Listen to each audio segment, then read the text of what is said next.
So what is meal prepping? It's basically the practice of preparing key elements ahead of time. It's helping you prepare your veggies, your protein, your carbs to help manage your life and be more disciplined. So at least you know you have something on hand so you prevent yourself from grabbing something naughty. Okay, next. And I know we go over this a lot, but these are our general guides, okay? So 1,000 calories, 60 to 100 grams of protein, carbs 100 to 150, fat under 50 grams, fiber 25 to 35, again depends. Added sugars under 25, sodium 2,300 or 1,500 if you have high blood pressure, fluid over 64 ounces or 8 cups.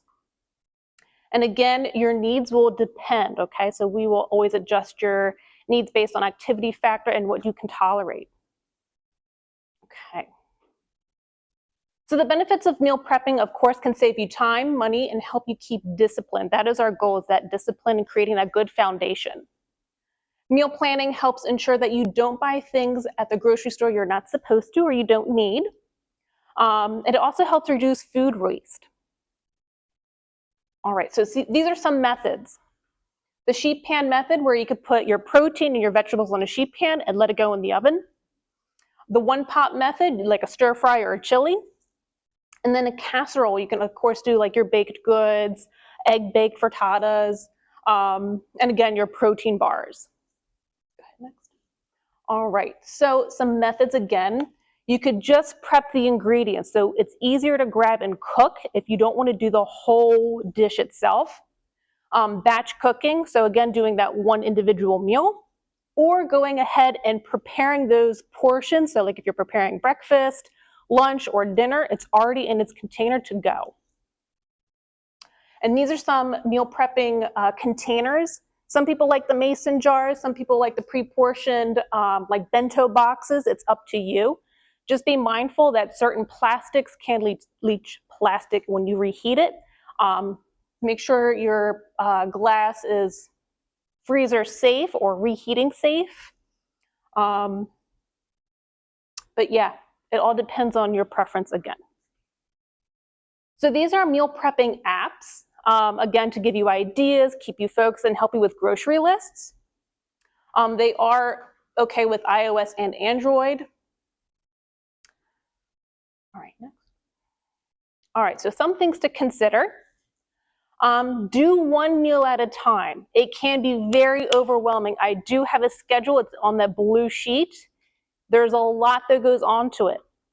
If you know you have breakfast ready to go, you can freeze it, like the egg tin frittatas.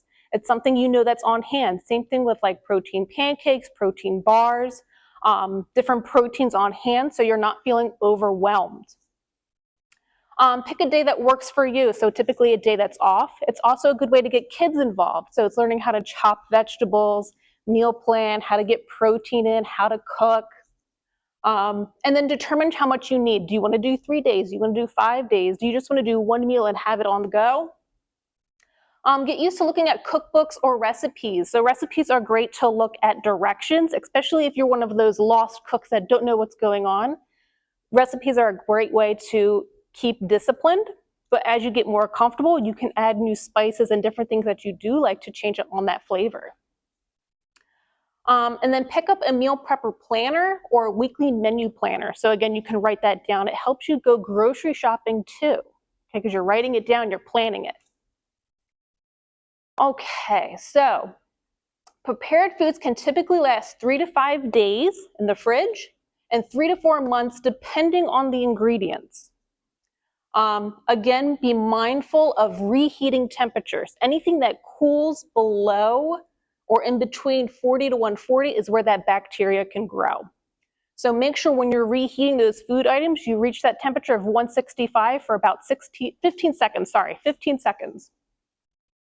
And then make sure the food that you are cooking and preparing is in an air-sealed tight container, again, so no microbiomes and organisms can grow in that food, okay?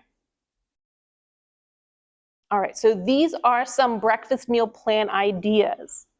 Sometimes we get lost and we have the same thing over. Maybe it's a protein shake, maybe it's a hard-boiled egg. Here's some varieties that you can meal prep and get ready for. So the egg muffin tin is the easiest go-to. They are freezer safe. You can make a variety in one muffin tin. Overnight oats, you can prepare those little mason jars so they're on hand. You could add fruit as you like. Of course, the Greek yogurt parfaits, adding fruit, a little bit of granola. Breakfast bars are a good one. And then that sheet pan frittata, similar to the egg tin frittatas, but if you want to do a breakfast sandwich, you could do it in a sheet pan. Protein pancakes are another good one, especially if you don't like those protein shakes that you probably got stock up on. You can bake with them. So if you want to do them in your overnight oats, in your pancakes, waffles, so you can use them up.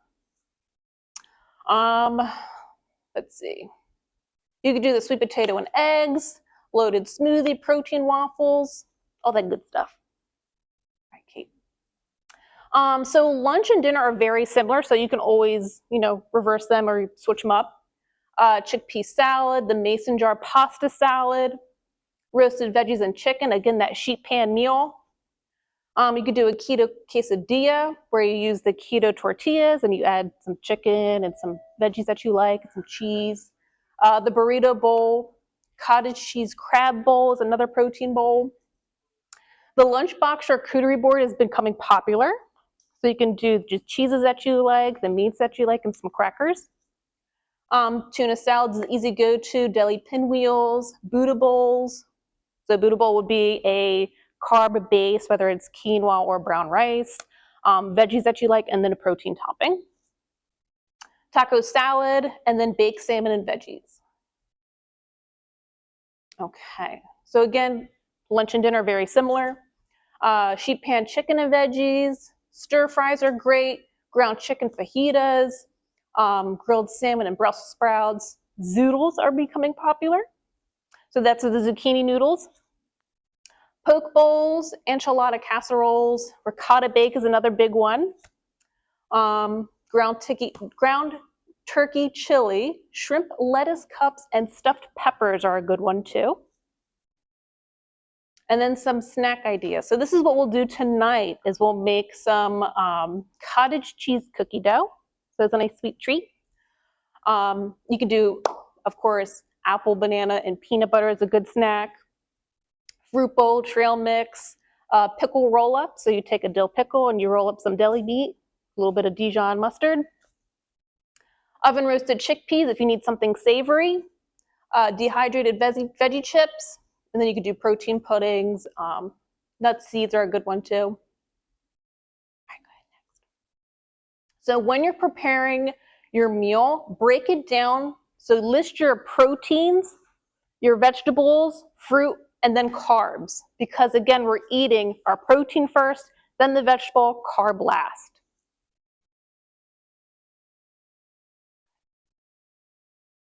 So again, it's just showing half of our plate being that protein, a third of our plate vegetable, and a third of a plate carb. Carbs are still important. I never say we eliminate carbs, we just limit them. And again, one meal prepping, eat your protein first, then your vegetable, then carb.